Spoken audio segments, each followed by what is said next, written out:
Research કરતા હોવ અથવા તો જ્યારે તમારી શોધખોળ ચાલી રહી હોય ત્યારે તમારી સવાર કેવી પડતી હોય છે? બ્રહ્માંડને જોતા હોઈએ બરાબર, તો અમે તારાઓ અને ગેલેક્સીને આકાશગંગાને જોતા હોઈએ તો એ આપણે રાત દરમિયાન જોઈએ. એટલે જ્યારે અમે એકચ્યુઅલી ઓબ્ઝર્વેશન્સ લેતા હોઈએ, એના ડેટા લેતા હોઈએ ટેલિસ્કોપનો ઉપયોગ કરીને, ત્યારે અમે આખી રાત જાગતા હોઈએ અને દિવસે ઊંઘતા હોઈએ. જેવી રીતે આપણને પૃથ્વી પર એક્સપેરિમેન્ટ્સથી અમુક ફિઝિક્સ શીખવા મળે છે, એવી રીતે આ જે બ્રહ્માંડની મોટી મોટી માસિવ સિસ્ટમ્સ છે ત્યાં બી અલગ રીતનું ફિઝિક્સ થઈ રહ્યું છે. કરોડો સૂર્ય ભેગા થઈને એક ગેલેક્સી બને, બરાબર?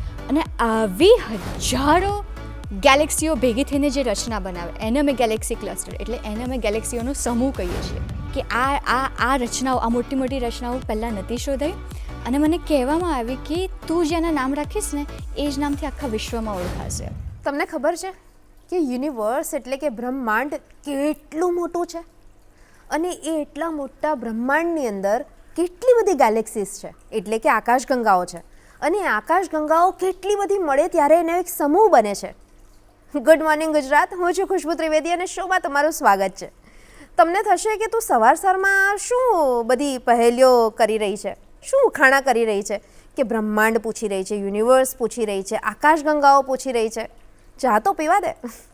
દર્શક મિત્રો, તમે ચાનો કપ લઈ આવો, કેમ કે આજના આપણા જે ગેસ્ટ છે ને એ આણંદથી લઈને એજ ઓફ યુનિવર્સની સફર કરીને આપણા ત્યાં આવ્યા છે અને આપણે એમની સાથે વાતો કરવાની છે બ્રહ્માંડની, યુનિવર્સની, એમના રિસર્ચની અને બીજી ઘણી બધી. તો ચાલો મળીએ ડૉક્ટર એકતા શાહને. Good morning ma'am. Good morning. કેમ છો? એકદમ મજામાં. સવાર તો આપણી આજે સરસ પડી છે સ્ટુડિયોની અંદર અને ગુડ મોર્નિંગ ગુજરાતમાં દર્શક મિત્રો સાથે વાત થઈ રહી છે. પણ મને પ્રશ્ન એવો થાય છે કે જ્યારે તમે રિસર્ચ કરતા હોવ અથવા તો જ્યારે તમારી શોધખોળ ચાલી રહી હોય ત્યારે તમારી સવાર કેવી પડતી હોય છે? જી, તો એકચ્યુઅલી હું ખગોળ વૈજ્ઞાનિક છું, એસ્ટ્રોફિઝિસિસ્ટ છું. અને એની માટે અમે જ્યારે બ્રહ્માંડને જોતા હોઈએ બરાબર, તો અમે તારાઓ અને ગેલેક્સીને આકાશગંગાને જોતા હોઈએ તો એ આપણે રાત દરમિયાન જોઈએ. એટલે જ્યારે અમે એકચ્યુઅલી ઓબ્ઝર્વેશન્સ લેતા હોઈએ, એના ડેટા લેતા હોય ટેલિસ્કોપનો ઉપયોગ કરીને, ત્યારે અમે આખી રાત જાગતા હોઈએ અને દિવસે ઊંઘતા હોઈએ. એટલે ત્યારે અમારી રાત દિવસ હોય અને દિવસ અમારી રાત થઈ જાય. અને એ બધું લીધા પછી અમે પાછા નોર્મલ શિડ્યુલમાં આવી જઈએ. એ બધું લીધા પછી અમે રાતે પાછા સૂઈ જઈએ અને દિવસે પાછું કમ્પ્યુટર પર એનાલિસિસ કરીએ. સો ઇટ ડિપેન્ડ્સ કે તમે અમારા લાઈફ સાયકલના કયા ટાઈમે અમને પૂછો છો એ ક્વેશ્ચન. Oh my God!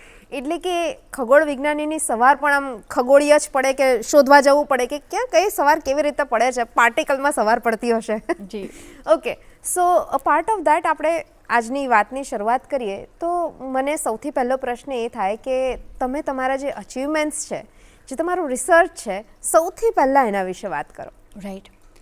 તો બેઝિકલી હું આણંદથી છું અને આણંદમાં કમ્પ્લીટ કર્યા પછી, આણંદમાં ગુજરાતી મીડિયમમાં એજ્યુકેશન કમ્પ્લીટ કર્યા પછી હું બેચલર્સ મેં MS યુનિવર્સિટી બરોડાથી કર્યું, માસ્ટર્સ ઇન ફિઝિક્સ IIT બોમ્બેથી કર્યું અને એ પછી હું એસ્ટ્રોફિઝિક્સમાં PhD કરવા અમેરિકામાં ગઈ, અમેરિકાની રોચેસ્ટર ઇન્સ્ટિટ્યૂટ ઓફ ટેકનોલોજીમાં. અને ત્યાં મેં 2 ગેલેક્સીઝ અથડાય તો શું થાય એની વિશે સ્ટડી કરી. હું હમણાં કહીશ કે ગેલેક્સી એટલે શું, પણ PhDમાં મેં એ રિસર્ચ કર્યું. એ પછી બીજા 3 વર્ષ મેં રિસર્ચ પોસ્ટ ડોક્ટરલ ફેલોશિપ માટે યુનિવર્સિટી ઓફ કેલિફોર્નિયા ડેવિસમાં કર્યું. અને એ દરમિયાન જે મેં ડિસ્કવરી કરી એનું આપણે થોડું ડીપમાં જાણીએ કે તમે ગેલેક્સીની સમૂહની જ વાત કરી ને એના વિશે છે કે બેઝિકલી આપણો સૂર્ય એક તારો છે, રાઈટ? એ આપણને ખબર છે. હવે આવા કરોડો સૂર્ય ભેગા થઈને એક ગેલેક્સી બને, બરાબર? આપણી ગેલેક્સીનું નામ આકાશગંગા છે, બરાબર? અને બાકીની ગેલેક્સીઓ માટે આપણે ગુજરાતી શબ્દ નિહારિકા કહી શકીએ, પણ સિમ્પલી હું એને ગેલેક્સી કહીશ કે બેઝિકલી જ્યારે બી કોઈ શબ્દ ગેલેક્સી તમારા મગજમાં આવે તો તમે કરોડો તારાઓની એક ઇમેજ માઇન્ડમાં વિચારો. અને આવી હજારો ગેલેક્સીઓ ભેગી થઈને જે રચના બનાવે એને અમે ગેલેક્સી ક્લસ્ટર, એટલે એને અમે ગેલેક્સીઓનો સમૂહ કહીએ છીએ. એટલે એને આકાશગંગાઓનો સમૂહ એવું એને આકાશગંગાઓનો સમૂહ કહી શકાય. અને આ જે છે ને એ આખા બ્રહ્માંડની મોટામાં મોટી રચનાઓ છે.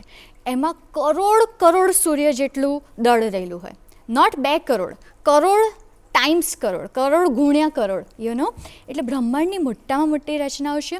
અને એ જ્યારે હજી બ્રહ્માંડ નાનું હતું ત્યારે બનતી હતી એવી રચનાઓ, એવી 6 રચનાઓની મેં શોધ કરી છે, એની ડિસ્કવરી કરી છે.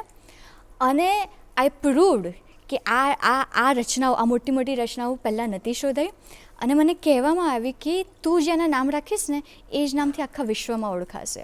Okay, so that was a big thing, કેમ કે મેં તો એકચ્યુઅલી મારા બિલાડી સિવાય કોઈને હજી નામ આપ્યા જ નહોતા. તો મને પહેલાં એવું થયું કે આ બહુ રિસ્પોન્સિબિલિટી બી છે, કેમ કે આખા વર્લ્ડમાં આ નામથી ઓળખાય, તો એને આપણે શું નામ આપીએ. અને આવી છે ને બહુ જ ઓછી રચનાઓ બ્રહ્માંડ નાનું હતું ત્યારની શોધાયેલી છે. તો એક સ્ટ્રક્ચર પર, એક રચના પર હન્ડ્રેડ્સ ઓફ રિસર્ચ થઈ શકે. તો એક રચનાનું નામ ઘણી વખત રિસર્ચ પેપર્સમાં આવે, ઘણા રિસર્ચર્સ યુઝ કરે, તો it's very important in astrophysics. તો મેં કીધું શું નામ રાખીએ. તો પહેલાં મેં એકચ્યુઅલી ઘણા લોકો પોતાના બાળકોના પેરેન્ટ્સને એવી રીતે બી નામ રાખતા હોય છે, અને મેં બી પોતાનું કે મારા પેરેન્ટ્સનું રાખી શક્યું, પણ મેં કીધું હું એકતા રાખું તો મને ખુશી થાય, મારા પપ્પાનું રાખું તો એ ખુશ થાય, પણ મને એવું કંઈક રાખ્યું હતું કે જેનાથી બધા રિલેટ કરી શકે. તો એની માટે મેં આપણી 6 ઇન્દ્રિયોના નામ રાખ્યા. સો દૃષ્ટિ, સાંભળવાનું શ્રવણ, સ્મેલનું સુરભી, ટેસ્ટનું રુચિ, ઘણી સાઉથ ઇન્ડિયન લેંગ્વેજીસમાં ટેસ્ટને રુચિ કહે, પછી સ્પર્શ, અને છઠ્ઠી ઇન્દ્રિય માટે મેં સ્મૃતિ નામ રાખ્યું. અને સ્મૃતિ નામ એટલા માટે રાખ્યું કે આપણે જે છઠ્ઠી ઇન્દ્રિય કહીએ ને એ આપણું ઇન્ટ્યુશન, બરાબર, આપણને જે અંદરથી ખબર હોય કે યાર મને ફિલિંગ છે, મને એનું રીઝન નહીં ખબર. જેમ કે અંધારામાં લાઉડ વોઇસ થાય, એકદમ અવાજ આવે તો આપણે કેવા ખસી જઈએ છીએ, આપણે વિચારવું નહીં પડતું કે કેમ હું ખસું છું. તો એ આપણા અંદરથી છે. આપણી અંદર કેવી રીતે આવ્યું? તો મારા ડીએનએમાં છે, મારા લોહીમાં છે, એ જે શીખેલું છે.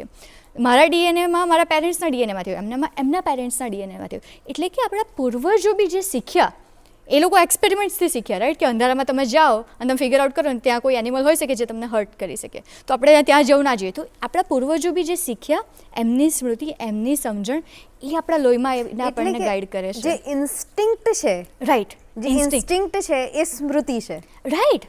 બિકોઝ તમારું ઇન્સ્ટિંક્ટ ખાલી તમારી શીખ નથી, આખી હ્યુમેનિટીએ જે અત્યાર સુધી શીખ્યું છે એ છે, રાઈટ. સો એ રીતના મેં સ્મૃતિ નામ આપ્યું. તો આ રીતના મેં આ 6 ઇન્દ્રિયોના નામ આપ્યા, અને આ હિન્દી નામોથી જ આખા વર્લ્ડમાં આ રચના ઓળખાય છે. અને આની માટે મને આઇસલેન્ડ, ઇટલી, નેધરલેન્ડ્સ ત્યાં બી ઇન્વાઇટ કરવામાં આવી હતી કે આ સ્ટ્રક્ચર્સ વિશે તમે વધારે કહો, અમે આગળ વધારે રિસર્ચ કરીએ. અને હવે એ લોકો બી આ જ હિન્દી નામોથી આ સ્ટ્રક્ચર્સને બોલાવી રહ્યા છે, અને એ મારી માટે બહુ જ પ્રાઉડ મોમેન્ટ હતી.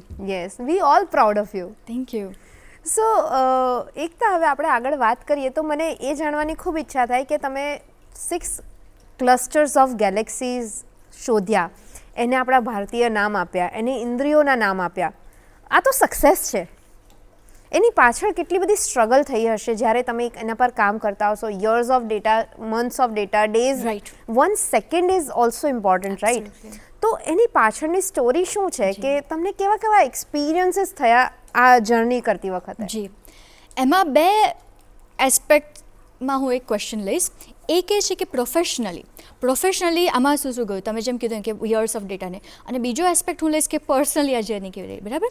તો પ્રોફેશનલ એસ્પેક્ટમાં actually I was very lucky કે મારા 6 વર્ષના પીએચડીનું રિસર્ચ અને મારા 3 વર્ષનું બીજું રિસર્ચ એ બધું નાસા ફંડેડ હતું. અને દેટ ઇઝ ગુડ, કેમ કે આ જે રચનાઓ છે બ્રહ્માંડના સ્ટાર્ટિંગના ટાઈમની છે, તો બહુ જ નાની દેખાય. ગેલેક્સી જેમ કશુંક દૂર જતું જાય એમ નાનું દેખાતું જાય, નાનું દેખાતું જાય, સાથે સાથે આછું દેખાતું જાય, બરાબર. હવે અહીંયાથી 10 કિલોમીટર દૂર તમે એક કેન્ડલ લઈને ઊભા તો કેટલી આછી દેખાય ને કમ્પેર ટુ તમે અહીંયા ઊભા હો તો.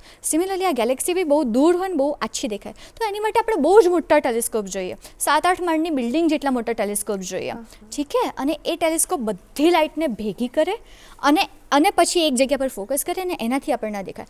પણ આ ટેલિસ્કોપ જે મેં યુઝ કર્યા, ધારો કે હવાઈના ક્યાંક ટેલિસ્કોપ છે, જેમિનાઈ ટેલિસ્કોપ છે, સ્પેસ ટેલિસ્કોપ છે, એમનો એક નાઇટનો ઓબ્ઝર્વિંગ ખર્ચ એ 1 કરોડ રૂપિયા હોય, ઠીક છે.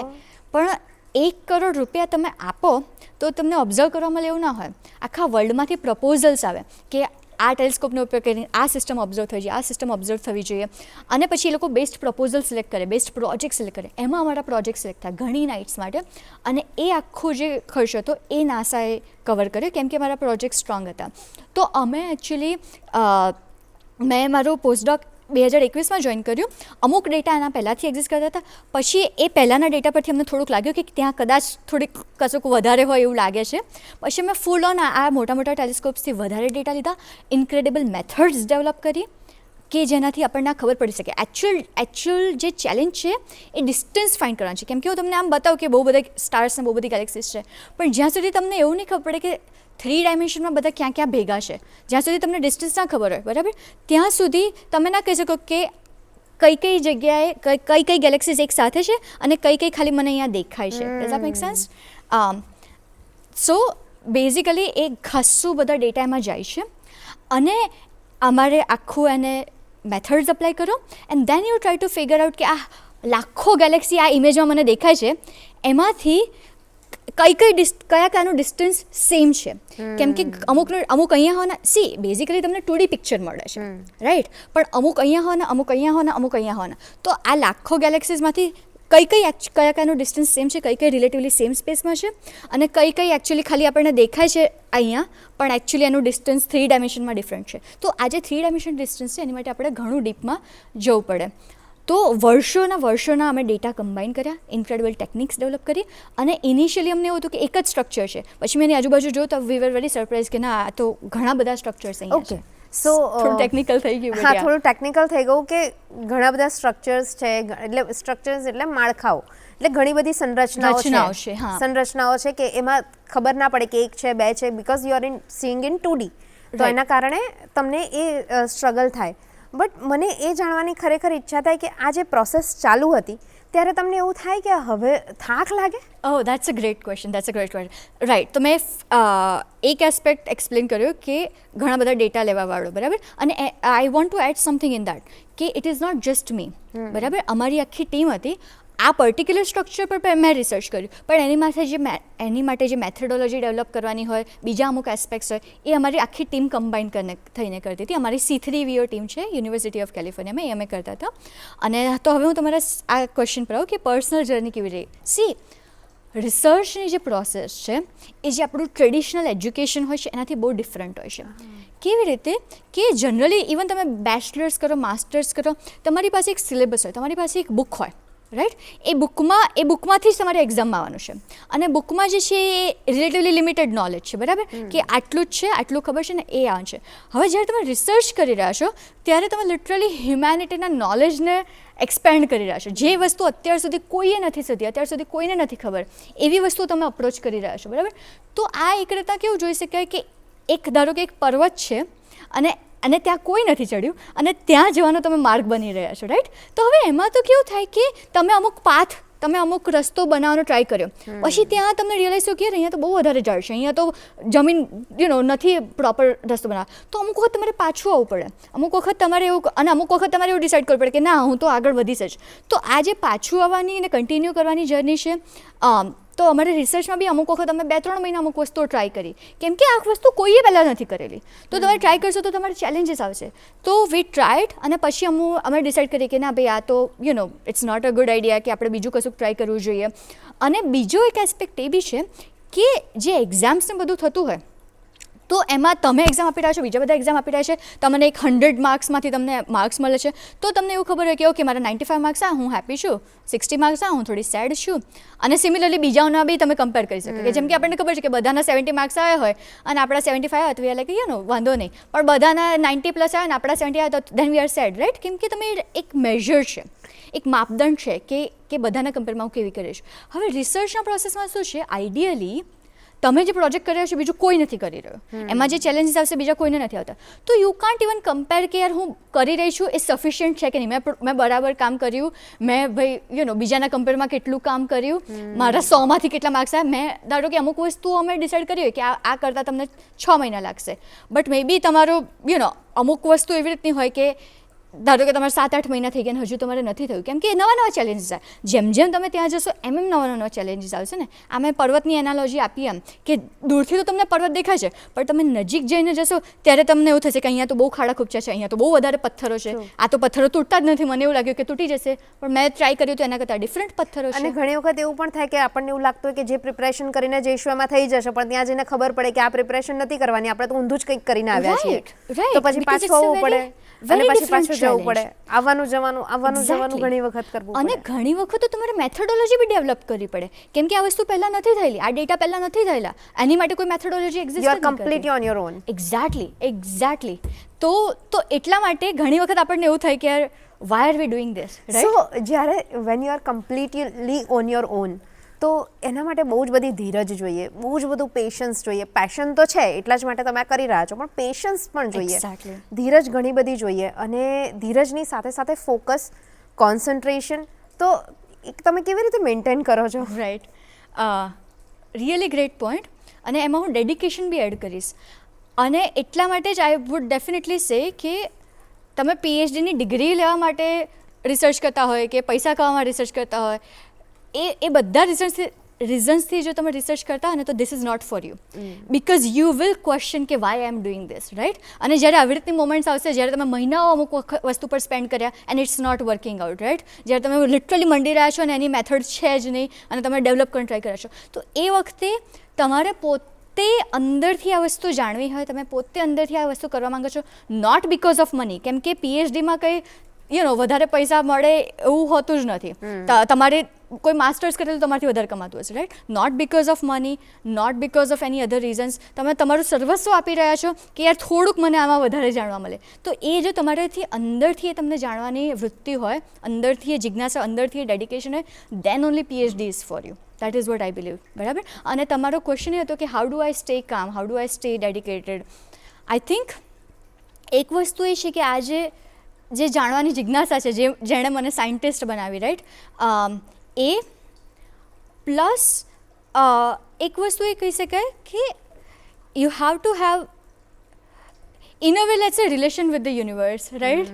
કે when I am really trying this, right? Really trying this, કે અમુક વસ્તુ તમે બિલકુલ કરી રહ્યા છો, અને સાથે સાથે જે તમારું જે ડેસ્ક હોય ને, this is I would suggest even generally, કે ડેસ્ક ઉપર 4-5 વસ્તુ એવી હોવી જોઈએ કે જે તમને પાછા અમુક માઇન્ડ સ્પેસમાં લઈ જાય. જેવી રીતે કેવી રીતે આપણે મંદિરમાં જઈએ તો અમુક આપણું માઇન્ડસેટ ઓલરેડી થઈ જાય, આપણે કિચનમાં જઈએ તો ઓલરેડી આપણને ભૂખ લાગી જાય, રાઈટ? એવી રીતે આ જે છે કે જ્યારે તમારું બિલકુલ mind it really starts to question everything કે કેમ છે, am I doing this right thing, ત્યારે 4-5 વસ્તુ એવી હોય કે દેટ બ્રિંગ્સ યુ બેક કે this is why I am doing this. You don't even have to explain to anybody, પણ એ વિચારીને જ તમે એક માઇન્ડ સ્પેસમાં જતા રહો. So I am very in touch with my environment, કે તમે જે વિચારો તમારા એન્વાયરમેન્ટમાં રાખશો એ જ તમને ફીડબેક થશે, બરાબર? એ જ તમારી તરફ પાછા આવશે. હા, અમે અમુક જગ્યાએ જઈને તમે સેડલી જ વિચારતા હોય, ડિપ્રેસિવ થતા હોય, તો ત્યાં ભલે જતા હોય ત્યારે ડિપ્રેસ ના બી થતું હોય તો બી ત્યાં જઈને ફરી તમે ડિપ્રેસ થઈ જશો, right? So it's really important કે તમારા એન્વાયરમેન્ટમાં એ રીતની પોઝિટિવિટી રાખો, તમને જે ઇન્સ્પાયર થાય એ રીતનું રાખો, and then you move forward.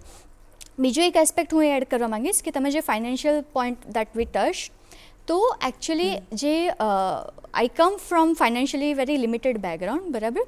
અને મારા પપ્પા એકચ્યુઅલી સેલ્સમેન હતા, મમ્મી પડદા સીવવા જતા હતા, અને મને જવું તું આ જ ફિલ્ડમાં.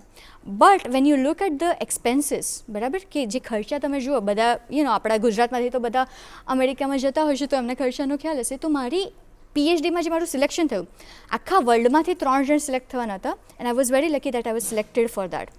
તો એમાં એક વર્ષની ફીઝ એ $40-45,000, એટલે કે 40 થી 42 લાખ રૂપિયા, અને એવા 6 વર્ષ, right? So it's very expensive. સાથે સાથે રહેવા કરવાનો ખર્ચ મહિનાના 1.5-2 લાખ રૂપિયા. તો it was out of question for us, and that's why I was very lucky કે આ આખું મને સ્કોલરશિપ મળી, કેમ કે અમારો પ્રોજેક્ટ નાસા ફંડેડ હતો. સો નાસાએ અમારી યુનિવર્સિટીને આ ફંડિંગ આપ્યું ને એમણે આ મારી જે ફીઝનો ખર્ચ અને મારા રહેવા કરવાનો ખર્ચ એ બધો કવર થયો, and that's why I was able to afford it, right? So but એ બી મેસેજ છે કે even if you are financially not good, there are still ways કે તમે આ રિસર્ચ કરી શકો છો, right? So it is very inspiring and interesting what you are talking about, અને આપણે આના વિશે વધારે ચર્ચા કરીશું આગળ, પણ અત્યારે કાર્યક્રમમાં થયો છે એક નાનકડા વિરામનો સમય. સો દર્શક મિત્રો, ક્યાંય જતા નહીં, હજી ઇન્ટરેસ્ટિંગ વાતો કરવાની છે, અને ડૉક્ટર એકતા સાથે આપણે જાણવાનું છે કે એમનું જે રિસર્ચ છે એના વિશે, એમની જર્ની વિશે. તો મળીએ વિરામની પેલે પાર. તો દર્શક મિત્રો, તૈયાર છો ને આગળની વાતો જાણવા માટે ડૉક્ટર એકતા શાહ સાથે? ડૉક્ટર એકતા શાહ, ફરીથી તમારું સ્વાગત છે સ્ટુડિયોમાં. અને આપણે એસ્ટ્રોફિઝિક્સની વાત કરી રહ્યા છે, તમારા રિસર્ચની વાત કરી રહ્યા છે, તો આ રિસર્ચ શા માટે? રાઈટ. તો આ જે મેં તમને કીધું ને કે બ્રહ્માંડના મોટા મોટા સ્ટ્રક્ચર્સની મેં શોધ કરી, રાઈટ.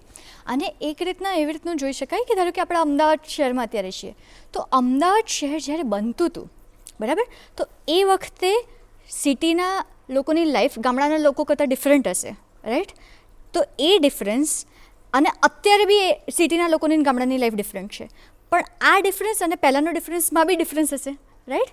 કેવી રીતે કે ધારો કે એ બનતું હતું ત્યારે એમાં કેવું હોય કે ચલો બહુ બધા એમ્પ્લોયમેન્ટ, ઘણી બધી જોબ્સ છે, બરાબર, ઘણી બધી ફેસિલિટીઝ છે, અને એ જ વસ્તુ અત્યારે આપણે જોઈએ તો કદાચ સિટીમાં એટલું એમ્પ્લોયમેન્ટ નહીં હોય, મતલબ રિલેટિવલી ડિફિકલ્ટ હશે, રાઈટ. તો સિટી જેમ જેમ ગ્રો થઈ એમ એના લોકોની લાઈફ બદલાવા લાગી, રાઈટ. અને એ લાઈફ ગામડાના લોકો કરતાં ડિફરન્ટ હતી. સિમિલરલી આજે ગેલેક્સીઝની બી બેઝિકલી સિટીઝ આપણે કહી શકીએ, મેગા સિટીઝ. તો એ બી જ્યારે હજી બનતી હતી ને, તો આ મારું બીજું એક રિસર્ચ હમણાં પબ્લિશ થયું, અને આ જ્યારે બનતી હતી ને ત્યારે કેવું હતું કે ત્યારે એમાં જે ગેલેક્સીઝ છે, બરાબર, અમુક ગેલેક્સી છૂટી છૂટી હોય, અને આ જે સમૂહમાં ગેલેક્સીઓ રિલેટિવલી ભેગી છે, નજીક છે એકબીજાથી. તો આ જે નજીક હતી ને, તો ત્યારે જ્યારે હજી બનતું હતું ને, આ સ્ટ્રક્ચર્સમાં ગેલેક્સીઓમાં બહુ જ વધારે તારાઓ બનતા હતા, કેમ કે આ સમૂહમાં હતી એટલે બહુ જ વધારે તારાઓ બને, બહુ જ વધારે એનું બ્લેક હોલ એક્ટિવ થાય. પણ જેમ જેમ સમય જતો ગયો એમ એનો બધો જે ગેસ ને બધું હોય, જે વાયુઓ હોય છે, એમાંથી વધારે ને વધારે તારાઓ બનતા ગયા, વધારે ને વધારે તારાઓ બનતા ગયા, અને વધારે સ્પીડી બનતા ગયા. તો હવે આપણે જે ગેલેક્સીઓનો સમૂહ જોઈએ, જે સિટીઝ જોઈએ, ત્યાં હવે એકચ્યુઅલી ઓછા તારાઓ બને છે જે એકલી ગેલેક્સી છે એના કરતાં, કેમ કે ઘણો બધો ગેસ ઓલરેડી બહુ સ્પીડી વપરાઈ ગયો. તો આ આખી આ જે ગેલેક્સીની મેગા સિટીઝ છે એની અંદર જે ગેલેક્સીઝ છે એની પર બહુ સ્ટ્રોંગ ઇમ્પેક્ટ રહ્યો, અને એ ઓવર ધ ટાઈમ કેવી રીતે ચેન્જ થયો, અને કેવી રીતે એમાં નવી નવી ગેલેક્સીઝ ફોર્મ થઈ, કેવી રીતે આ સ્ટ્રક્ચર્સ બન્યા. તો આ બધું લાઈક આઈ સેડ કે બ્રહ્માંડની મોટામાં મોટી રચનાઓ, એની ગેલેક્સીઝ પર ઇમ્પેક્ટ, આ બધું આપણને ઘણું વધારે, આજ મેં જે સ્ટ્રક્ચર્સ શોધ્યા એનાથી આ બધા વિશે ઘણી વધારે માહિતી મળે છે, ઓકે. તો આ ગેલેક્સી અને આ બધું જ બહુ મિસ્ટીરિયસ પણ છે, ઇન્ટરેસ્ટિંગ પણ છે. હવે મને એ પ્રશ્ન થાય કે જેમ કે કોઈ દવા શોધાય, કોઈ રોગની દવા શોધાય, તો એનાથી ઘણા બધા લોકોને ઇમ્પેક્ટ થાય. રાઈટ. તો જ્યારે ગેલેક્સી શોધાય છે અથવા ક્લસ્ટર ઓફ ગેલેક્સીઝ શોધાય છે અથવા તો મળે છે, તો એનાથી હ્યુમન કાઇન્ડને શું ફાયદો થાય overall? That is a great question. એના બી હું બે એસ્પેક્ટ લઈશ, બરાબર. એક એ છે કે ધારો કે અત્યારે આપણે જીપીએસ વાપરી રહ્યા છીએ, બરાબર, બધા આપણે ગૂગલ મેપ્સને બધું વાપરી રહ્યા છે, તો દેટ વોઝ ઓલ્સો કે એટ સમ પોઈન્ટ કશુંક સાયન્ટિફિક ડિસ્કવરી થઈ, which was somewhat related to astro અને સ્પેસ, અને પછી આપણે બધા હવે વાપરતા થયા. તો એક એ છે કે ભાઈ at some point directly or indirectly કશુંકનું કશુંક એવું થશે કે ભાઈ જે હ્યુમન્સ રેગ્યુલર પીપલના એમ આવે. But that's not why you do astro. આપણે એસ્ટ્રો જે છે ને, it's kind of like arts, બરાબર. આપણે એવું કહી શકીએ કે તમે મ્યુઝિક સાંભળ્યું એનાથી તમને શું ફાયદો થયો, રાઈટ. હવે એને આમ ભાઈ તમને પૈસા મળે ના મળે, દેટ્સ અ સેપરેટ થિંગ, પણ તમારી આત્માને અલગ લેવલનું સેટિસ્ફેક્શન થાય, અલગ લેવલનું ફિલિંગ થાય. સિમિલરલી એસ્ટ્રોનોમી જે છે એ કેવું છે કે અત્યારે મોસ્ટ ઓફ લોકોને તમે જુઓ તો એમને ક્યાંક ને ક્યાંક મોસ્ટ ઓફ ધ લોકો કહેશે કે મને તારામાં ઓલવેઝ ઇન્ટરેસ્ટ હોય છે, રાઈટ. આ તો આખી હ્યુમેનિટીની તમે ઇવન વર્લ્ડની જૂનામાં જૂની પેઇન્ટિંગ્સ બી જુઓ તો બી એમાં તારાઓનું એનું એ છે, રાઈટ. સો આપણે માણસ હંમેશા સ્પેસથી ઇન્સ્પાયર થયેલો છે, હંમેશા એ મિસ્ટીરિયસ લાગે છે કે યાર શું હશે, કેમ હશે, આપણે એકલા છીએ. તો આ જે બધા પ્રશ્નો છે એ માણસને લાઈફ એનરિચ કરવા માટે. અને બીજો જે એસ્પેક્ટ જે થાય છે ને એ થાય છે કે ઘણા વર્ષો સુધી, જો કે આપણું હિન્દુ માઇથોલોજીમાં અલગ હતું, પણ ધારો કે તમે વેસ્ટર્ન માઇથોલોજી કે વેસ્ટર્ન કલ્ચર કે સાયન્સ એ લઈ લો, તો એવી રીતે માનતું હતું કે પૃથ્વી આખા બ્રહ્માંડનું સેન્ટર છે, બરાબર. કેમ કે આપણે આપણા પર્સપેક્ટિવથી તો એવું જોઈએ છે ને કે સૂર્ય આમથી આમ જઈ રહ્યો છે. હવે આપણને સાયન્સથી અને મેથેમેટિક્સથી આપણને ખબર છે કે આપણે સૂર્યની આસપાસ જઈ રહ્યો છે. બાકી તમે કોમન પર્સન જેણે કશું જ સાયન્સનું નથી ખબર, એ જોશે, એ શું જોશે, સૂર્ય આમથી આમ જાય છે, ચંદ્ર આમથી આમ જાય છે, તારાઓ આમથી આમ જાય છે, તો આપણને એવું લાગે કે આખું બ્રહ્માંડ આપણી આજુબાજુ ફરી રહ્યું છે, આપણે સેન્ટર ઓફ યુનિવર્સ છીએ, બરાબર. અને then you apply this mathematics, then you use this telescopes, અને તમને એવું લાગે કે ના, એકચ્યુઅલી તો આપણે સૂર્યની આજુબાજુ ફરી રહ્યા છે, આપણે એટલા બી સ્પેશિયલ નથી, આપણે બ્રહ્માંડનું સેન્ટર નથી, આખું બ્રહ્માંડ આપણી આજુબાજુ નથી ફરતું, રાઈટ. દેન યુ સે કે ઓકે, ખાલી આપણી જ આકાશગંગા નથી, બીજી લાખો આકાશગંગાઓ છે. તો આખું વર્લ્ડ જે છે એ કેટલું વિશાળ છે, એમાં એક રીતના આપણે કેટલા નાના છીએ, પણ આપણે કેટલા ઇમ્પોર્ટન્ટ બી છીએ. ઇમ્પોર્ટન્ટ કેવી રીતના કે બ્રહ્માંડનો આપણે બહુ નાનો ભાગ છે, બરાબર. મેં કીધું કે ગેલેક્સીઓ છે, કરોડો તારાઓની છે, અને એવા બી લાખો સમૂહ છે. તો બ્રહ્માંડ બહુ વિશાળ છે, પણ એનો બી આ મોટા બ્રહ્માંડનો એક નાનો સો ભાગ, રાઈટ. કેટલો નાનો ભાગ, આપણો રોલ છે ને ક્યાંક. એક્ઝેક્ટલી કેટલો નાનો ભાગ એ એક નાના સા સોલર સિસ્ટમમાં નાના સા પ્લેનેટ પર એક નાનો સો હ્યુમન, પણ એ પોતાની આ ઇન્દ્રિયો દ્વારા, પોતાની જિજ્ઞાસા દ્વારા આટલું બધું બ્રહ્માંડ વિશે જાણી શકે છે, આટલું બધું એની સાથે કનેક્ટ થઈ શકે છે. તો એટલા માટે આ આપણી જિજ્ઞાસાનો વિષય છે, તો, આપણું ઇનર સેટિસ્ફેક્શનનો વિષય તો છે. હ્યુમન કાઇન્ડને ઇનર સેટિસ્ફેક્શન, એક જિજ્ઞાસા વૃત્તિ વધશે. અને તમને ક્યાંક એવું લાગે છે, બિંગ એન એસ્ટ્રોફિઝિસિસ્ટ, કે તમે આટલું બધું ખગોળ જુઓ છો, આટલું બધું આકાશને સ્ટડી કરો છો, તો આપણી જે મનુષ્યની રચના છે, મનુષ્યની જે રચના છે, આપણા જે અંગો છે, કે આપણા અંદર જે પાર્ટિકલ્સ છે, જે પણ અણુ પરમાણુ આપણી અંદર છે, Yeah. તો એ જ યુનિવર્સમાં છે. That is also a great question and I am glad you ask that. કે બીજો એક હ્યુમેનિટી પર શું ઇમ્પેક્ટ એ જ ક્વેશ્ચનને રિલેટેડ છે, રાઈટ.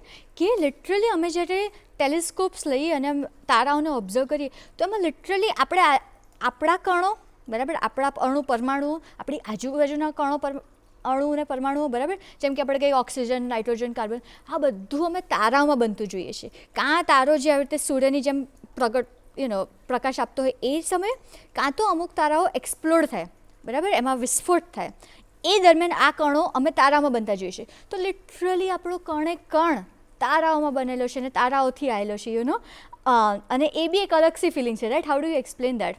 અને બીજી એક વસ્તુ, actually I will go back to previous question. તમે જે કીધું ને કે માણસને શું ફાયદો છે એસ્ટ્રોનોમીથી, રાઈટ. તો એકચ્યુઅલી એસ્ટ્રોનોમીનું આપણે જોઈએ ને, તો it was directly useful in many aspects to humans. કેવી રીતે કે ઘણી બધી વસ્તુઓ સાયક્લિક છે. સાયક્લિક એટલે અમુક ટાઈમે રિપીટ થાય એવી, બરાબર. તો આપણને ખબર છે કે ભાઈ વેધર અમુક ટાઈમે રિપીટ થાય, વર્ષના અમુક સમયે ભાઈ તમારે ચોમાસું આવે, અમુક સમયે ગરમી આવે, અને એના બેઝિસ ઉપર આપણે ખેતી કરીને એના બેઝિસ ઉપર આખી સિવિલાઇઝેશન ચાલે. તો હવે તમારે કોઈ બી જગ્યાએ ક્યારે કેટલો પાક વાવો, ક્યારે એની લણણી કરવી, એ બધું જ ઓલમોસ્ટ કોઈ બી તમે કલ્ચર રહી લો, that was based on this astronomical systems. કેમ કે આ એસ્ટ્રોનોમિકલ સિસ્ટમ્સ એક વે છે જેના થ્રુ તમે આ સાયકલ્સ ટ્રેક કરી શકો કે આ પ્લેનેટ અહીંયા હોય તો આટલો ટાઈમ પાસ થયો છે, તો આ વર્ષનો આ સમય છે, અને એટલે હવે વેધર આવી રીતનું થશે, તો આપણે આ રીતના ખેતી રિલેટેડ ડિસિઝન્સ લઈએ. સિમિલરલી જે લોકો એક્સપ્લોર કરતા હતા, બરાબર, આખું વર્લ્ડ જે જહાજો લઈને નીકળી પડતા હતા, એ લોકોને ડાયરેક્શન ક્યાંથી મળે? કેમ કે કમ્પ્લીટલી ડાર્ક હોય, તો તમે તારાઓનો યુઝ કરો, રાઈટ, કે આ અહીંયાથી આ છે, અહીંયાથી આ છે. તો it head very strong applications. હવે આપણે એટલું નથી યુઝ કરતા. એટલે અલગ અલગ તારાઓને ફોલો કરીને તો આપણે આપણા ભૂતકાળમાં આપણા ઋષિમુનિઓએ પણ કામ કર્યું છે. આપણા ઋષિમુનિઓ પણ ખગોળ વિજ્ઞાનીઓ જ હતા, અને એમણે ઘણું બધું કામ કર્યું છે તારાઓને ફોલો કરીને. પણ જ્યારે આપણને બીજી ગેલેક્સીઝ મળે છે, અથવા ક્લસ્ટર ઓફ ગેલેક્સીઝ મળે છે, એનો ફાયદો જો તમે એક કે બે લાઇનમાં કહી શકતા હો તો? હા, આઈ થિંક એનો એક વસ્તુ એ થઈ શકે કે એમાં જે ફિઝિક્સ છે, બેઝિકલી ધીઝ આર લેબોરેટરીઝ એક કહી શકે, અને એવી રીતની લેબોરેટરીઝ કહી શકે કે ધારો કે હવે આપણે પૃથ્વી પર તો આટલું બધું માસ નહીં ભેગું કરી શકીએ, તો આ જે લેબોરેટરીઝમાં જે ફિઝિક્સ થાય છે, ઇટ્સ વેરી યુનિક, બરાબર. તો જેવી રીતે આપણને પૃથ્વી પર એક્સપેરિમેન્ટ્સથી અમુક ફિઝિક્સ શીખવા મળે છે, એવી રીતે આ જે બ્રહ્માંડની મોટી મોટી માસિવ સિસ્ટમ્સ છે, ત્યાં બી અલગ રીતનું ફિઝિક્સ થઈ રહ્યું છે. તો એ ફિઝિક્સથી બી આપણને અમુક વસ્તુઓ જાણવા મળી શકે, અને એનાથી અહીંયાના બે એનર્જી પ્રોબ્લેમ્સ સોલ્વ થઈ શકે. એટલે આપણી આની જે મિસ્ટ્રીઝ છે કદાચ ત્યાંથી સોલ્વ થઈ શકે. Exactly. Oh my God, that is very interesting. અને હવે ઇન્ટરેસ્ટિંગ પોઈન્ટ પર આવીએ તો અત્યારે તો તમારી સક્સેસ જર્ની છે, તમે આટલું બધું રિસર્ચ કર્યું, તમે 9 વર્ષ સુધી કામ કર્યું.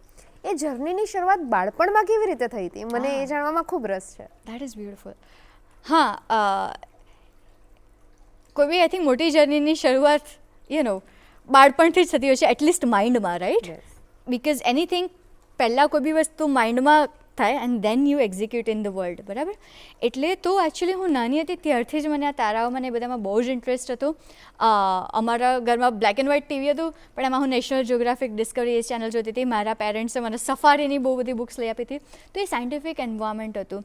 અને સાથે સાથે બીજું એક એ બી હતું કે મારા મમ્મી પપ્પા બંને જોબ કરતા હતા, તો મારી પાસે ઘણો સમય હતો કે શાંતિથી વિચારવાનો.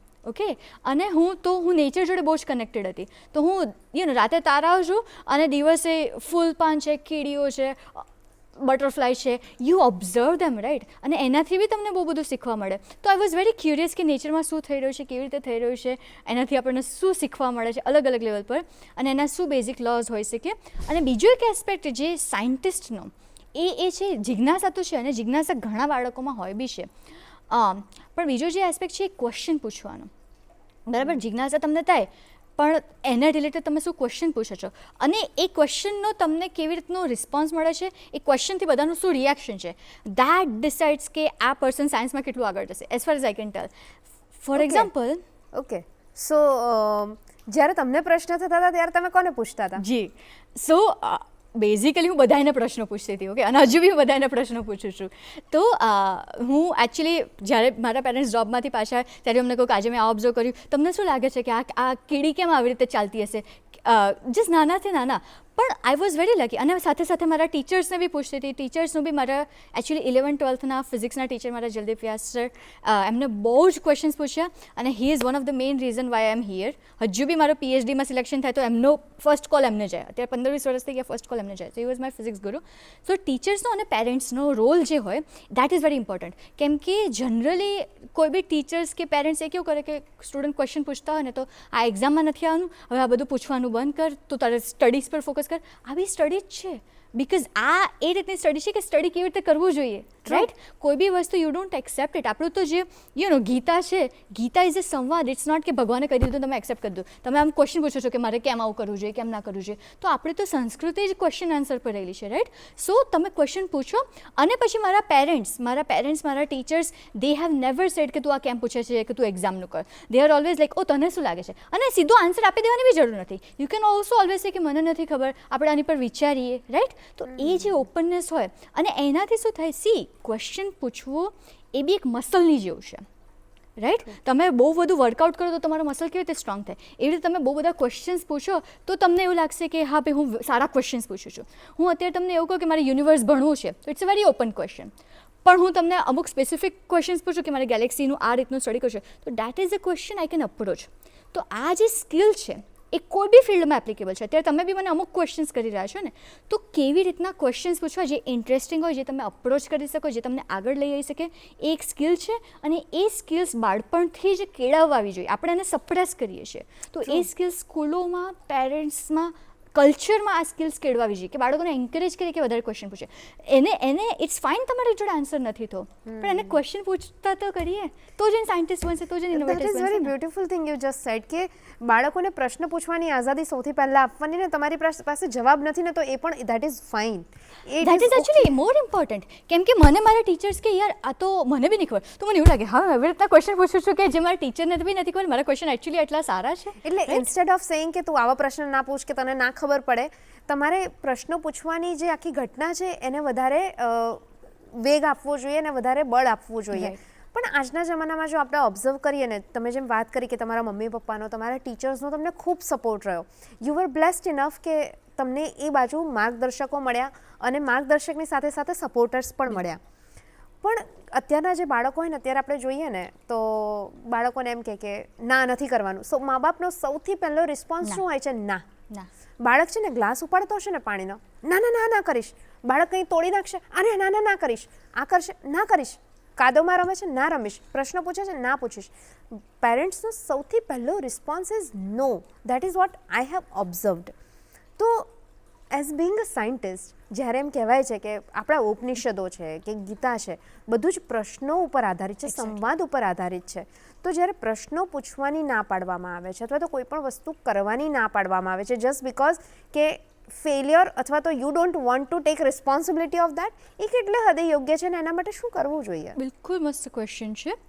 અને આઈ વુડ સે કે આપણે એક સિસ્ટમને જોઈએ, બરાબર? કે ઓકે કોઈ ચાઇલ્ડ છે, ધારો કે હું છું, બરાબર? તો મને એન્કરેજમેન્ટ મળ્યું ક્વેશ્ચન કરવા, તો હું આજની તારીખ સુધી ક્વેશ્ચન પૂછું છું, અને આઈ કુડ રિયલી કે યાર મને નહીં ખબર, સમજો છો?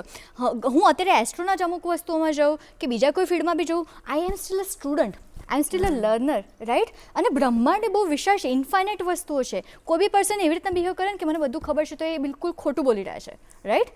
સો we have to be open કે યાર ઘણું બધું શોધવા માટે છે. હું તમને અત્યારે એવું કહી દઉં કે બધું બધાને ખબર જ છે, તો મારે શું નવું કરવાનું રહ્યું, right? So we have to ask questions. તો આપણે મારો કેસ લઈએ કે ભાઈ ચલો કોઈને આવી રીતનું એન્વાયરમેન્ટ મળ્યું, બીજું કોઈ સ્ટુડન્ટ લઈએ કે જેને ભાઈ કહી દેવામાં આવ્યું કે તું ક્વેશ્ચન ના પૂછીશ, તને જે કહેવામાં આવ્યું છે એ જ કર.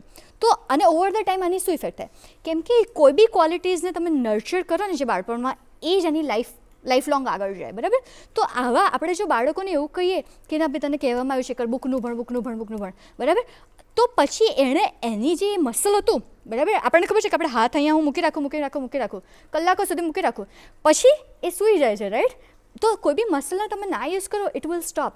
તો એ લોકો બી પછી દે બીકમ ફોલોવર્સ, દે બીકમ કે એમને જે કહેવામાં આવે છે એક્સેપ્ટ કરે છે. દે don't ask any, they don't use your brain, right? કેમ કે હું મારું બ્રેઇન વાપરીશ તો મને 50 ક્વેશ્ચન થશે કોઈ બી વસ્તુમાં. પણ તમે એ લોકોને જે કહેવામાં આવે છે કરો તો we are making like almost like factory workers કે જે ફોલોઅર્સ કે એવી રીતનું. But we need creators, we need innovators, we need scientist. તો એની માટે આ વસ્તુ મસ્ટ હોવી જોઈએ.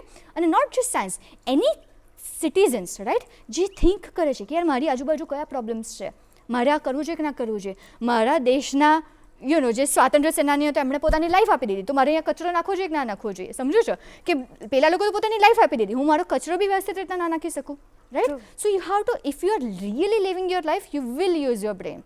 પણ તમે ચારે બાજુથી તમને જે કહેવામાં આવે એ જ કરો છો, તમે ફ્રસ્ટ્રેટ બી થઈ જશો, બિકોઝ યુ નો કે તમે તો આમાં ક્યાંય છો જ નહીં. તમને જે કહેવામાં આવે, ઇવન ધ વે આપણે કરિયર બી જે ચૂઝ કરીએ છીએ, બરાબર, 4 જણને આપણે પૂછીશું, રાઈટ? ઓકે, મારો શેમાં ઇન્ટરેસ્ટ છે? ભલે હું એવું નથી કહેતી કે ઇકોનોમિક એસ્પેક્ટ બી કન્સિડર કરો, પણ તમને મશીનો જોડે ઇન્ટરેસ્ટ છે, તમને કમ્પ્યુટરમાં ઇન્ટરેસ્ટ છે, તમને મિકેનિકલ સિસ્ટમ્સમાં ઇન્ટરેસ્ટ છે, right? You have to consider that. You need to find what interest you, right? Because you will spend your life doing that. અને ઇન્ટરેસ્ટની જ્યારે વાત કરીએ, અને તમે કીધું કે ક્રિએટિવ જોઈએ, ક્રિએશન્સ ઇઝ ઇમ્પોર્ટન્ટ, અને અત્યારે આપણને વધારે ક્રિએટર્સ જોઈએ છે. તો જ્યારે ક્રિએટરની વાત કરીએ તો creativity comes with it. Yes. અને જ્યારે કળાની વાત કરીએ તો વિજ્ઞાન અને કળા આમ સાયમલ્ટેનિયસલી હાથમાં હાથ નાખીને જાય. તો એ વિશે તમારું શું મંતવ્ય છે ને તમારો અનુભવ કેવો રહ્યો છે? That is also a great question. C, generally આપણા કલ્ચરમાં, જનરલી કહું છું, બટ જ્યારે કોઈ બાળકો ને નાનપણથી નાના હોય ત્યારે બહુ બધું આર્ટ પ્રોજેક્ટ કરતા હોય ને એવું રાઈટ, આ મોડલ બનાવ્યું, આ ડ્રો કર્યું, બટ એટ સમ પોઈન્ટ 6, 7 ને બધું આવે એટલે હવે એ બધું સાઈડમાં રાખ ને એક્ઝામ પર ફોકસ કર, બુક પર ફોકસ કર, બુકના નોલેજ પર ફોકસ કર. તો આપણા કલ્ચરમાં આર્ટ એ જાણે ઇમ્પોર્ટન્ટ છે જ નહીં, આપણે એને એવી રીતના જોઈએ છે કે આ બધું તું સમજ્યા, તું તારા એક્ઝામ પર ફોકસ કર. બટ યુ ડોન્ટ રિયલાઇઝ કે કોઈ બી ફિલ્ડ, અત્યારે એન્જિનિયરિંગ ઇઝ અ સ્કિલ, બરાબર, ઇટ્સ અ ટૂલ. પણ એ ટૂલ ક્યાં કેવી રીતે અપ્લાય કરવા જેનાથી તમે કોઈ પ્રોબ્લેમ સોલ્વ કરી શકો, that is art in a way, right? ધારો કે તમે એક સિવિલ એન્જિનિયર છો, ઓકે? હવે સિવિલ એન્જિનિયર તરીકે તમને એક્ઝેક્ટલી ખબર છે કે બ્રિજ કેવી રીતે બનાવવાનું, રાઈટ? પણ તમારી જોડે એ દ્રષ્ટિ જ ના હોય કે અહીંયા એક નદી છે ને તમને એવું કે યાર મારો તો અહીંયા ટાઈમ વેસ્ટ થશે, હું તો ફરીને જ જવાની છું. તમને એવું સૂઝે જ નહીં કે હું અહીંયા બ્રિજ બનાવી શકું છું, એનાથી ઘણા બધા એમ્પ્લોયમેન્ટ થશે, લોકોનો ટાઈમ સેવ થશે. That is not civil engineering. That is you looking at the system કે યાર હું મારી સ્કિલનો ઉપયોગ કરીને અહીંયા શું કરી શકું છું, સમજો છો? That is the idea. That is the idea. That is the creativity part. A create જ તમે કરી રહ્યા છો ને સિસ્ટમ. Yes, એક વખત તમે ફિગર આઉટ કરી લીધું કે મારે અહીંયા બ્રિજ બનાવશે તો મારે આ સ્કિલ જોઈશે. એના પણ પછી પહેલા અંદર ટેકનિકાલિટી આવશે. હા, એના પછી ટેકનિકાલિટી આવશે. પણ પહેલાં તમારે અહીંયા બ્રિજ બનાવવો જોઈએ, એનીમાં કાં તો તમે આ સિસ્ટમને એકચ્યુઅલી જોઈ રહ્યા છો, કેમ કે ઘણા બધા ફિલ્ડ્સ એવા હોય છે કે જ્યાં એકચ્યુઅલી તમે તમારું વાપરો ને ક્યારે હું મારી સ્કિલ્સનો ઉપયોગ કરીને અહીંયા શું કરી શકું, તો તમે ઘણું બધું કરી શકતા હોય છે. પણ આપણે શું છે, એક સર્વાઈવલ મોડ ઉપર આવી જઈએ છીએ કે યાર મારે તો અત્યારે જોબ જ કરવાની છે અને માઇન્ડ ભાઈ એમાં જ કમ્પ્લીટલી ફોકસ કરો, બીજું કશું જોશો જ નહીં, રાઈટ? ઓકે, સો તમે જ્યારે આપણે વાત કરતા હતા આઉટસાઇડ ઓફ ધ સ્ટુડિયો, ત્યારે તમે કીધું કે જ્યારે તમે યુએસ ગયા ને ત્યારે તમે જોયું કે ત્યાં લોકો કવિતાઓ પણ લખતા હતા, જે વૈજ્ઞાનિકો હતા એ કવિતાઓ પણ લખતા હતા, તમારી સાથેનો જે સ્ટાફ હતો એ ઘણા બધા આર્ટમાં ઇન્ટરેસ્ટેડ હતો. તો તમે કંઈ લખો છો અથવા તમને બીજી કોઈ આર્ટમાં ઇન્ટરેસ્ટ છે? That is also a great question. See, actually, my realization started when I was doing my masters in physics from IIT Bombay. અને એમાં 40માંથી 36 સ્ટુડન્ટ્સ વેસ્ટ બેંગાલથી હતા, પશ્ચિમ બંગાળથી હતા.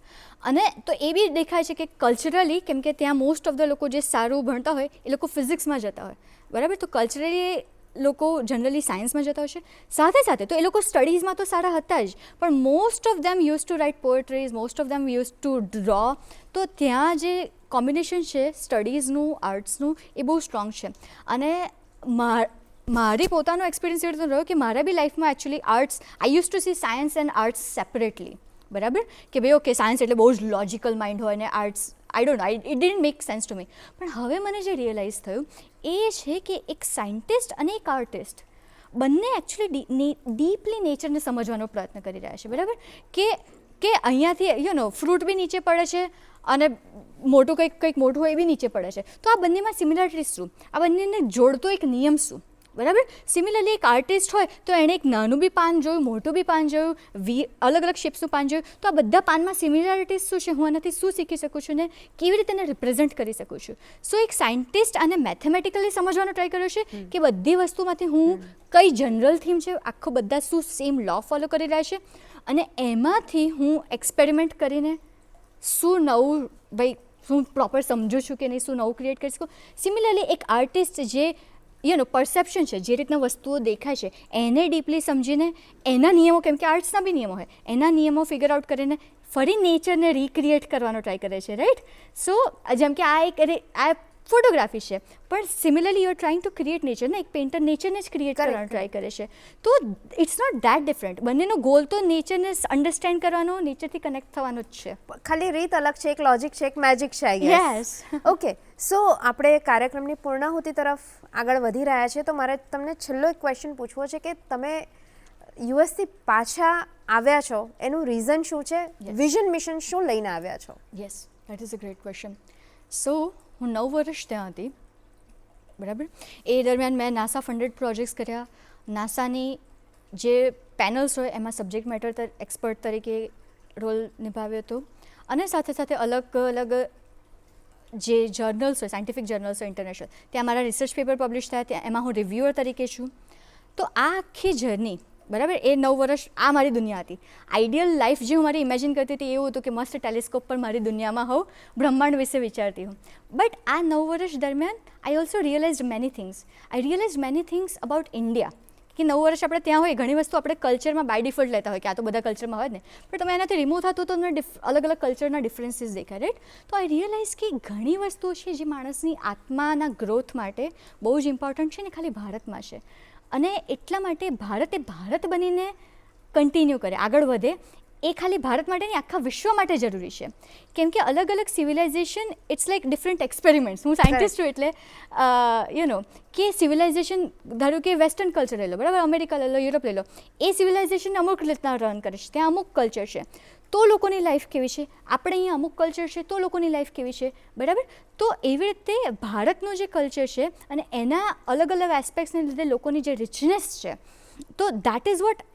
તો એ ભારત એ બહુ જ યુનિક એક્સપેરિમેન્ટ છે, બહુ જ યુનિક સિવિલાઇઝેશન છે. ચાહે તમે ફેસ્ટિવલ્સ લઈ લો, ચાહે આપણા જે અલગ અલગ રિવાજો લઈ લો, અને ઘણા બધા અલગ આર્ટ્સ લઈ લો, બરાબર, કેટલું રિચ મ્યુઝિક તમે જોઈ લો, કેટલું રિચ ડાન્સીસ તમે જોઈ લો. ભારત એ બહુ જ યુનિક એક્સપેરિમેન્ટ છે. તો આ જે અલગ અલગ કન્ટ્રી અલગ અલગ એક્સપેરિમેન્ટ્સ આપણે જોઈએ છીએ, એમાંથી ભારત એ બહુ જ યુનિક અને બહુ ઇમ્પોર્ટન્ટ એક્સપેરિમેન્ટ છે.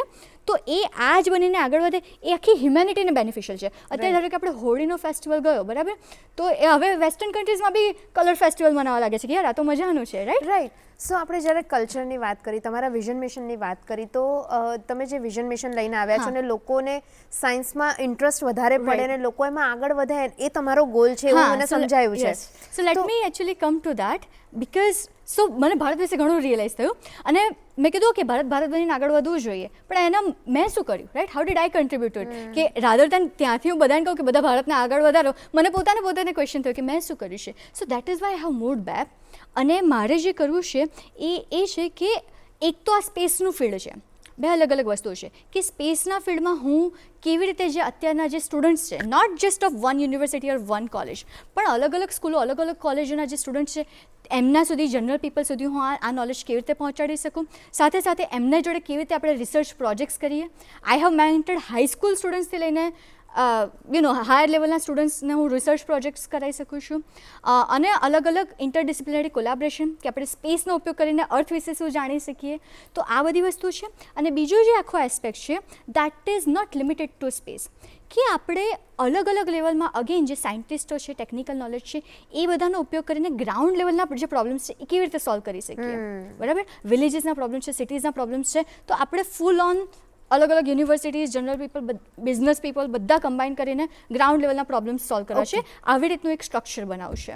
That is amazing thought. And આ અમેઝિંગ થોટમાં કોઈને જોડાવવું હોય અથવા તો કોઈને ક્યુરિયોસિટી થઈ તમારી સાથે વાત કરવાની, કેમ કે તમે કોઈ સોશિયલ પ્લેટફોર્મ પર કેમ નથી, તો કોઈને તમારી સાથે જોડાવવું હોય અથવા એના વિશે વધારે માહિતી જોઈતી હોય અથવા તો વિજ્ઞાનમાં એમ જ રસ પડે છે, તો તમારી સાથે કેવી રીતે જોડાઈ શકે? જી, તો અમે વેરી રિસેન્ટલી એક વેબ પેજ બનાવ્યું છે, ektasha.in, EKTSHAH.in, અને એમાં જે નીચે છે કે અલગ અલગ એસ્પેક્ટ્સ માટે, ચાહે સાયન્ટિફિક મેન્ટરશિપ હોય, કોલાબરેશન્સ હોય, ઇવન મીડિયા જોડે કે પબ્લિક આઉટરીચ રિલેટેડ ઇવેન્ટ્સ હોય, તો you can connect with me. એમાં નાનું શું ફોર્મ છે અને એ ફિલઅપ કરીને તમે મારી સાથે કનેક્ટ થઈ શકો છો અને આપણે ફૂલ ઓન કોલાબરેશન કરીને ભારતને ઇન્ક્રેડિબલ બનાવી શકીએ છીએ. That's amazing. અને આઈ હોપ કે તમને પણ તમારા બાળકને કે તમને પણ ક્યુરિયોસિટી થાય તો એમના વેબ પેજ પર જઈને તમે કનેક્ટ કરી જ શકશો. એકતાબેન, તમારી સાથે વાત કરવાની ખૂબ જ મજા આવી રહી છે અને મારી પાસે હજી બહુ જ બધા ક્વેશ્ચન્સ છે, પણ અત્યારે સમયની થોડીક મર્યાદા છે, જેના કારણે મારે તમને આવજો કહેવું પડશે. પણ તમે આજે અમારા કાર્યક્રમમાં જોડાયા અને ખૂબ બધી વાતો કરી, એના માટે thank you so much. Thank you so much for this opportunity. અને આઈ હોપ કે આ બ્રહ્માંડના નોલેજથી તમારી બી લાઈફ એનરિચ થઈ હશે. Yes, absolutely. Thank you so much. તો દર્શક મિત્રો, આજનો શો તમને કેવો લાગ્યો? સંભળાતું નથી, એક કામ કરો, તમે good morning Gujarat show @gmail.com ઉપર મને લખીને મોકલી આપો કે આજનો શો તમને કેવો લાગ્યો. અને આપણે મળીશું આવતા એપિસોડમાં ફરી નવા ગેસ્ટ સાથે. અને અત્યારે હું તમને મૂકીને જઉં છું એક સરસ મજાના મીત દવેના સ્વરમાં પ્રભાતિયાની સાથે. નમસ્કાર.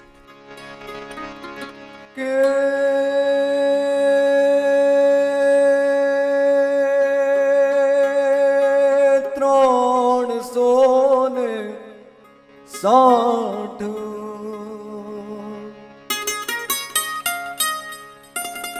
ગોવાડ ટોળે વળ્યા, એમાં વડો રે ગોવાડિયો કોણ થાશે?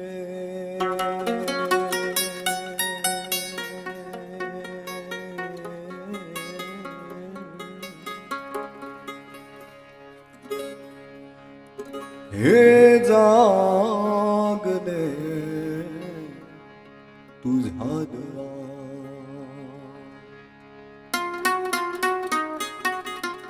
કૃષ્ણ રે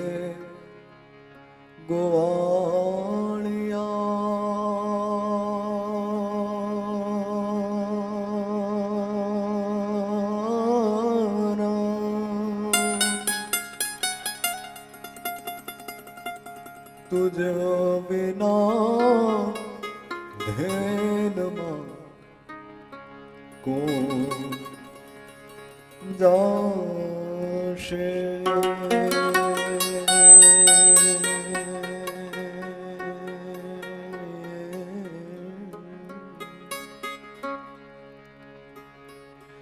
હે જાગને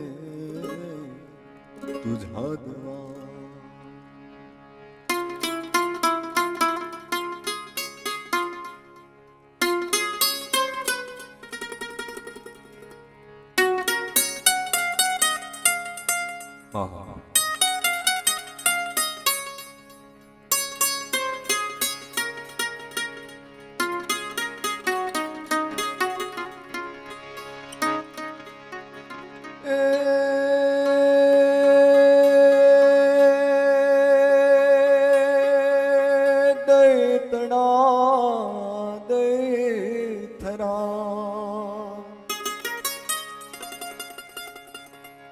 એજ ઘીતણા ઘેબરા દૈતણા હા દૈતરા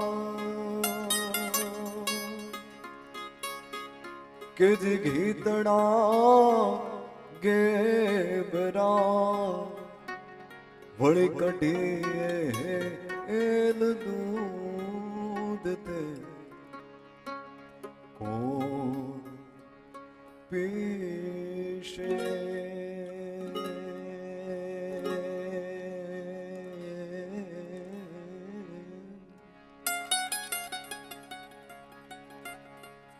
હે જાગને એ તુઝા દવા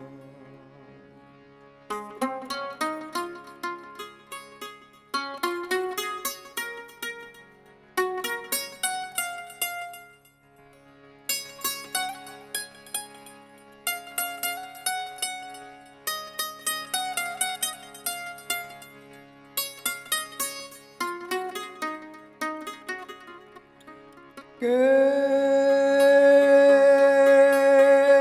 હરે તારો હાથિયો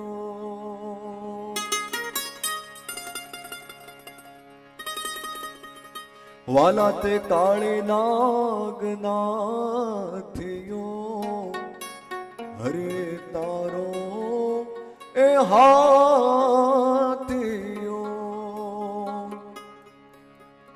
વાલા તે કાળી નાગ નાથિયો આ ભૂમિનો ભારત કોણ સે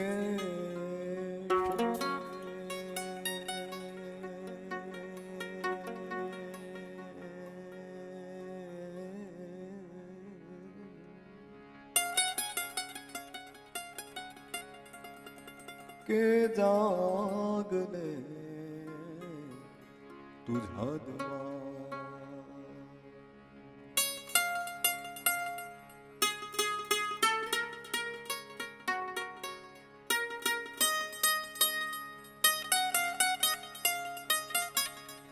ઓ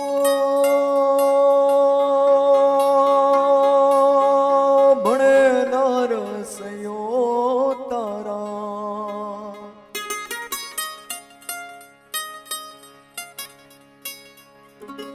ગુણ ગાય રે જીયો ભણે રે એ નરસૈયો તારા ગુણ ગાય રે જીયો અબુડતા હાની બાવડે કોણ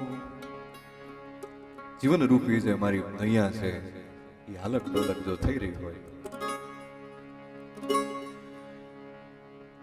બુડતા હાની બાવડે કોણ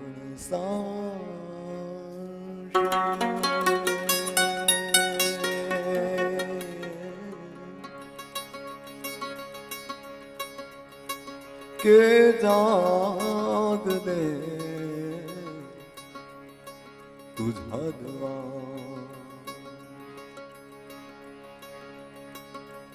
કે મારા કાનોડા મારા કાનોડા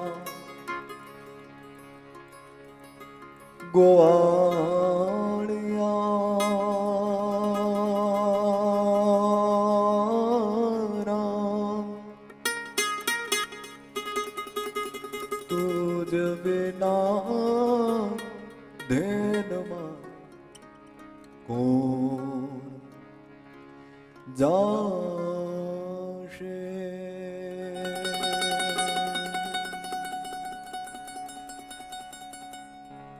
હે જાગને તુઝા દવા